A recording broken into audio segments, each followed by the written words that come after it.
మన దేవుడైన యెహోవా మనకు ఆజ్ఞాపించినవి, ఆయన సన్నిధిని మనకు అనుగ్రహించినవి సమస్తమైన ఆజ్ఞలను మనము అనుసరించి మనం నడుచుకున్నప్పుడు మనకు నీతి కలుగును. నువ్వెవరైనా కావచ్చు, గొప్పవారు కావచ్చు, చిన్నవారు కావచ్చు, నీతి కలగాల వద్దు.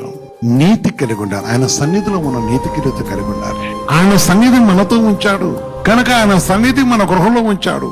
ఆయన సన్నిధి మన గృహంలో ఉంది కనుక ఆయన సన్నిధి మనము ఆయన నామమును మనకు నివాసంగా మార్చుకున్న కనుక ఆయన మనతో ఉంటాడు కనుక మనతో ఉన్నప్పుడు ఆయనకి ఇష్టమైన నీతి క్రియలు కలిగి ఉండాలని దేవుడు కోరుకుంటున్నాడు.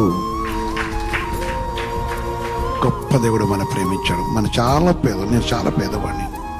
మనం ఎంతో చాలా మంది నాకంటే పేదవాళ్ళు ఉండిపోవచ్చు, కానీ ప్రభు నన్ను బట్టి పేదవాడిని దేవుడు కరుణించి ఆయన ఎన్నో విషయాలు దేవుడు ఇచ్చాడు.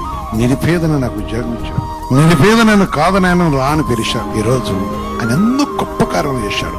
వేలకుల ప్రజలకు తన మహిమను చూపించాడు, లక్షల రూపాయలు చూపించాడు. అదే కాకుండా ఎన్నో కార్యములు దేవుడు చేశాడు. నీతి మార్గంలో ప్రవేశించకతో క్రీస్తు యేసు మహిమను మన మధ్య ఉంచాడు.